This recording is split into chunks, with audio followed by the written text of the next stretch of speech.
श्रावण मास महात्म्य कथा अध्याय 23। श्री शिवाय नमस्तुभ्यम। हर हर महादेव। आप सभी पर भोलेनाथ की कृपा सदा सर्वदा बनी रहे। तो आज की इस वीडियो में आप लोग सुनेंगे श्रावण मास महात्म्य का 23वां अध्याय। कृष्ण जन्माष्टमी व्रत का वर्णन। ईश्वर बोले, हे सनंत कुमार, श्रावण मास में कृष्ण पक्ष की अष्टमी को वृष के चंद्रमा में अर्ध रात्रि में इस प्रकार के शुभ योग में देवकी ने वसुदेव से श्री कृष्ण को जन्म दिया।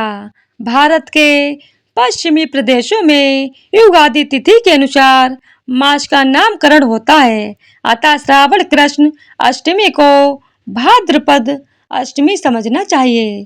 सूर्य के सिंह राशि में प्रवेश करने पर इस श्रेष्ठ महोत्सव को करना चाहिए। सप्तमी के दिन अल्पाहार करें। इस दिन दंत धावन करके उपवास के नियम का पालन करें और जितेंद्रिय होकर रात में शयन करें। जो मनुष्य केवल उपवास के द्वारा कृष्ण जन्माष्टमी का दिन व्यतीत करता है, वह 7 जन्मों में किए गए पापों से मुक्त हो जाता है, इसमें संदेह नहीं है। पापों से मुक्त होकर गुणों के साथ जो वास होता है, उसी को सभी भोगों से रहित उपवास जानना चाहिए। अष्टमी के दिन नदी आदि के निर्मल जल में तिलों से स्नान करके किसी उत्तम स्थान में देवकी का सुंदर सूतिका ग्रह बनाना चाहिए, जो अनेक वर्ण के वस्त्रों, कलशों, फलों, पुष्पों तथा दीपों से सुशोभित हो और चंदन तथा अगरू से सुवासित हो। उसमें हरिवंश पुराण के अनुसार गोकुल लीला की रचना करें और उसे बाजों की धुनियों तथा नृत्य, गीत आदि मंगलों से सदा युक्त रखें। उस ग्रह के मध्य में षष्ठी देवी की प्रतिमा सहित सुवर्ण, चांदी, ताम्र, पीतल, मिट्टी, काष्ठ अथवा मणि के अनेक रंगों से लिखी हुई श्री कृष्ण की प्रतिमा स्थापित करें। वहाँ 8 शल्य वाले पर्यक पलंग के ऊपर सभी शुभ लक्षणों से संपन्न प्रसूतावस्था वाली देवी की मूर्ति रखकर उन सबको एक मंच पर स्थापित करें और उस पर्यक में स्तनपान करते हुए सुप्त बाल रूप श्री कृष्ण को भी स्थापित करें। उस सूतिका ग्रह में एक स्थान पर कन्या को जन्म दी हुई यशोदा की भी कृष्ण के समीप लिखें।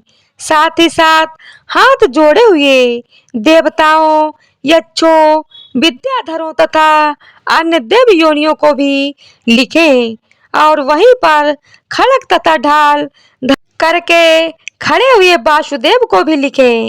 इस प्रकार कश्यप के रूप में अवतीर्ण वसुदेव जी, अदिति स्वरूपा देव की शेषनाग के अवतार बलराम, अदिति के ही अंश से प्रादुर्भूत यशोदा, दक्ष प्रजापति के अवतार नंद, ब्रह्मा के अवतार गर्गाचार्य, सभी अप्सराओं के रूप में प्रकट गोपिका वृंद, देवताओं के रूप में जन्म लेने वाले गोपगण, काल नेमि स्वरूप कंस, उस कंस के द्वारा ब्रज में भेजे गए वृषासुर, वत्सासुर, कुवल, यापीड़, केशी आदि असुर, हाथों में शस्त्र लिए हुए दानव तथा यमुना दाह में स्थित काली नाग, इन सबको वहां चित्रित करना चाहिए।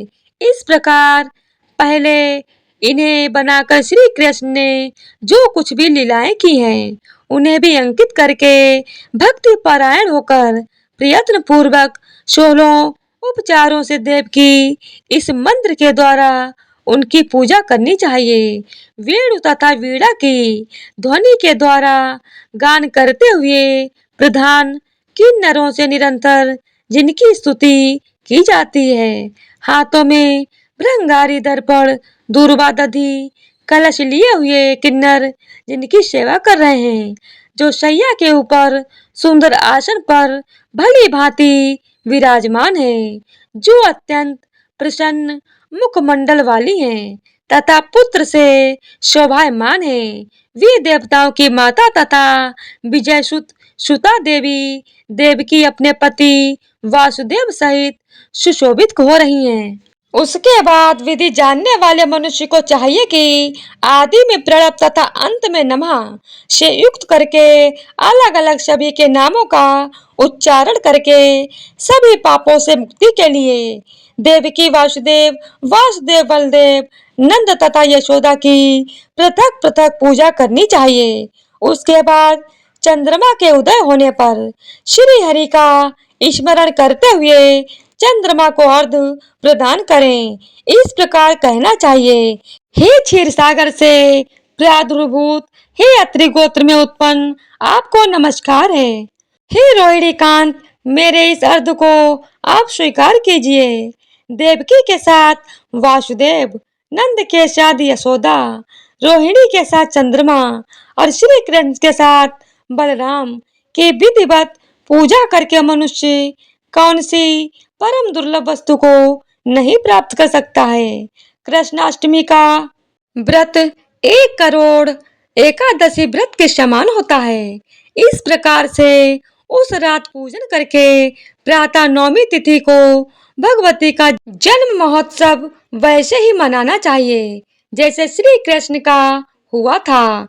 उसके बाद भक्ति पूर्वक ब्राह्मणों को भोजन कराना चाहिए और उन्हें जो जो अभिष्ट हो गोधन आदि प्रदान करना चाहिए। उस समय यह कहना चाहिए, श्री कृष्ण मेरे ऊपर प्रसन्न हो। गौ तथा ब्राह्मण का हित करने वाले आप वासुदेव को नमस्कार है। शांति हो, कल्याण हो, ऐसा कहकर उनका विसर्जन कर देना चाहिए। उसके बाद मौन होकर बंधु बांधवों के साथ भोजन करना चाहिए। इस प्रकार जो प्रत्येक वर्ष विधान पूर्वक कृष्ण तथा भगवती का जन्म महोत्सव मनाता है, वह यथोक्त फल प्राप्त करता है।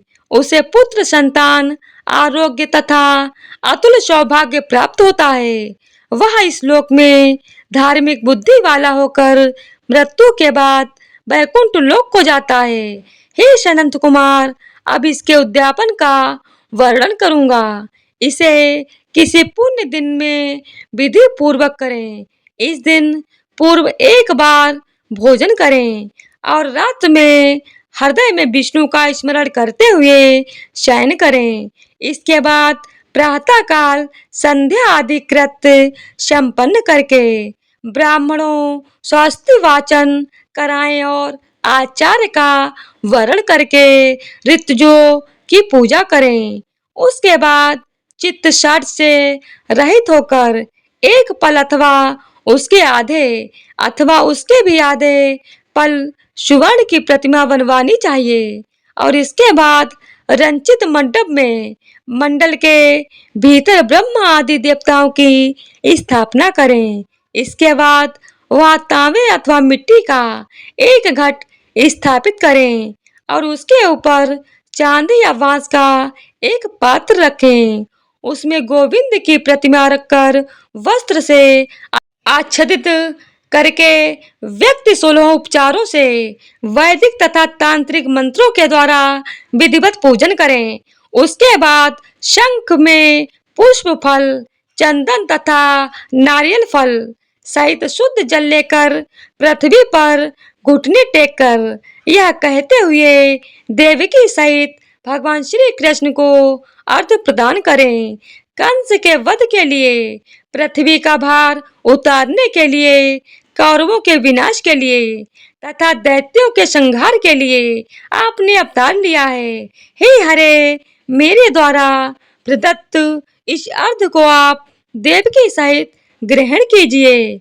इसके बाद बुद्धिमान को चाहिए कि चंद्रमा को पूर्वोक्त विधि से अर्घ्य प्रदान करें। पुनः भगवान से प्रार्थना करें, हे जगन्नाथ, हे देवकी पुत्र, हे प्रभु, हे वसुदेव पुत्र, हे अनंत, आपको मेरा नमस्कार है। भव सागर से मेरी रक्षा कीजिए। इस प्रकार देवेश्वर से प्रार्थना करके रात्रि में जागरण करना चाहिए। पुनः प्रातः काल शुद्ध जल में स्नान करके जनार्दन का पूजन खीर तिल और घृत से मूल मंत्र के द्वारा भक्ति पूर्वक 108 आहुति देकर पुरुष सूक्त से हवन करें और पुनः इंद्र विष्णुवी चक्र में इस मंत्र से केवल घृत घी की आहुति देनी चाहिए। पुनः पूर्ण आहुति देकर तथा होम से संपन्न करने के अंतर आभूषण तथा वस्त्र आदि से आचार्य की पूजा करनी चाहिए। उसके बाद व्रत की संपूर्णता के लिए दूध देने वाली सरल स्वभाव वाली बछड़े से युक्त उत्तम लक्षणों से संपन्न सोने की सींग, चांदी के खुर, कांस्य की दोहनी, मोती की पूंछ, ताम्र की पीठ तथा सोने के घंटे से अलंकृत की हुई एक कपिला गौ को वस्त्र से आच्छादित करके दक्षिणा सहित दान करना चाहिए। इस प्रकार दान करने से व्रत संपूर्णता को प्राप्त होता है। कपिला गौ के अभाव में अन्य गौ भी दी जा सकती हैं। इसके बाद ऋतुजों को यथा योग दक्षिणा प्रदान करें। इसके बाद 8 ब्राह्मणों को भोजन कराएं और उन्हें भी दक्षिणा दें। पुनः सावधान होकर जल से परिपूर्ण कलश ब्राह्मणों को प्रदान करें और उनसे आज्ञा लेकर अपने बंधुओं के साथ भोजन करें। हे ब्रह्मपुत्र, इस प्रकार व्रत का उद्यापन कृत्य करने पर वह बुद्धिमान मनुष्य उसी क्षण पाप रहित हो जाता है और पुत्र पौत्र से युक्त तथा धन धान्य से संपन्न होकर बहुत समय तक सुखों का उपभोग कर अंत में वैकुंठ प्राप्त करता है। इस प्रकार श्री स्कंद पुराण के अंतर्गत ईश्वर सनंत कुमार संवाद में श्रावण मास महात्म्य में कृष्ण जन्माष्टमी व्रत कथन नामक 23वां अध्याय पूर्ण हुआ। तो प्रेम से बोलिए जय श्री कृष्णा, राधे राधे। तो आइए अब मनोकामनाएं की पूर्ति करने वाली भगवान शिव और माता पार्वती की दूसरी कथा को सुनते हैं। तो इस कथा को पूरी श्रद्धा और प्रसन्न चित्त मन से पूरा अवश्य सुनिएगा। एक गांव में भगवान शिव का परम भक्त एवं ब्राह्मण रहता था। पंडित जी जब तक रोज सुबह ब्रह्म मुहूर्त में उठकर नित्य कर्मों से निवृत्त होने के पश्चात भगवान शंकर का पूजन नहीं कर लेते थे, तब तक उन्हें चैन नहीं पड़ता था। जो कुछ भी दान दक्षिणा में आ जाता उसी से पंडित जी अपना गुजारा करते थे और दयालु इतने थे कि जब भी कोई जरूरतमंद मिल जाता तो अपनी क्षमता के अनुसार उसकी सेवा जरूर करते थे। इस कारण शिव जी के परम भक्त ब्राह्मण देवता गरीबी का जीवन व्यतीत कर रहे थे। पंडित जी की इस दानी प्रवृत्ति से उनकी पत्नी उनसे चिढ़ती तो थी, किंतु उनकी भक्ति परायण को देख उनसे अत्यधिक प्रेम करती थी, इसीलिए वह कभी भी उनका अपमान नहीं करती थी। साथ ही अपनी जरूरत का धन वह आस पड़ोस में मजदूरी करके जुटा लेती थी। एक समय ऐसा आया जब मंदिर में दान दक्षिणा कम आने लगी, जिससे पंडित जी को आर्थिक तंगी का सामना करना पड़ा। घर की मूल आवश्यकताओं की पूर्ति नहीं होने के कारण ब्राह्मणी दुखी रहने लगी। इसी तरह दिन बीतने लगे। एक दिन महाशिवरात्रि का दिन आया। उस दिन भी पंडित जी हमेशा की तरह ब्रह्म मुहूर्त में उठकर नित्य कर्मों से निवृत्त होने के लिए नदी की ओर चल दिए। संयोग से उस समय उस राह से पार्वती जी और शिव जी गुजर रहे थे। अचानक पार्वती जी की नजर उस ब्राह्मण पर पड़ गई। आज पंडित जी महाशिवरात्रि को लेकर इतने उत्साहित नहीं थे जितने कि अक्सर हुआ करते थे। पार्वती जी को बात समझते देर नहीं लगी। उन्होंने शिव जी से कहा, भगवान, यह ब्राह्मण देवता प्रतिदिन आपकी उपासना करते हैं, फिर भी आपको इसकी चिंता नहीं है। पार्वती जी की बात सुनकर शिव जी बोले, देवी, अगर मैं अपने भक्तों की चिंता नहीं करूंगा तो कौन करेगा? पार्वती जी बोली, तो हे देव, आपने अब तक इसकी सहायता क्यों नहीं की? तब शिव जी बोले, देवी आप निश्चिंत रहिए, अब तक उसने जितने बेलपत्र शिवलिंग पर चढ़ाए हैं, वही बेलपत्र आज रात में उसे धनपति बना देंगे। यह बातचीत करके पार्वती जी और शिव जी चल दिए। किंतु संयोग तो देखिए, उसी समय उस राह में एक व्यापारी गुजर रहा था। उसने छुप कर शिव जी और पार्वती जी का वार्तालाप सुन लिया। व्यापारी ने अपना दिमाग चलाया और ब्राह्मण के घर पहुंच गया। उसने ब्राह्मण से बोला, पंडित जी, आपने अब तक जितने भी बेलपत्र शिव पूजन में चढ़ाए हैं, वह सब मुझे दे दीजिए। बदले में मैं आपको 100 स्वर्ण मुद्राएं दान में दूंगा। पंडित जी ने अपनी पत्नी से पूछा, तो वह बोली, पुण्य का दान ठीक तो नहीं है, किंतु अगर आपका मन करे तो दे दीजिए। हमें धन की आवश्यकता है, इसीलिए दे दीजिए। पंडित जी ने सारे बेलपत्र एक बोर में भरकर सेठ जी को दे दिया। सेठ जी बेलपत्र चढ़ाकर देखने लगे कि कब शिव जी की कृपा करेंगे और कब वह धनपति बन जाएंगे। प्रतीक्षा करते करते सेठ जी को आधी रात हो गई। सेठ जी चमत्कार देखने के लिए बहुत उतावले हो रहे थे।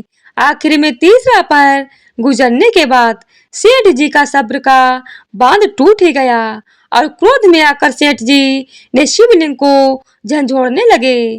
फिर अचानक ही चमत्कार हुआ। सेठ जी के हाथ शिवलिंग से चिपक गए। उन्होंने बहुत प्रयास किया, किंतु हाथ हिले तक नहीं। थक हार कर सेठ जी शिव जी से क्षमा याचना करने लगे। तब शिव जी बोले, हे लोभी सेठ, जिस ब्राह्मण से तूने यह बेलपत्र खरीदे हैं, उसे 1000 स्वर्ण मुद्राएं दे, तब जाकर तेरे हाथ छूटेंगे। प्रातःकाल जब पंडित जी पूजन के लिए आए, तो उन्होंने देखा कि सेठ जी के हाथ शिवलिंग से चिपके हुए हैं और सेठ जी रो रहे हैं।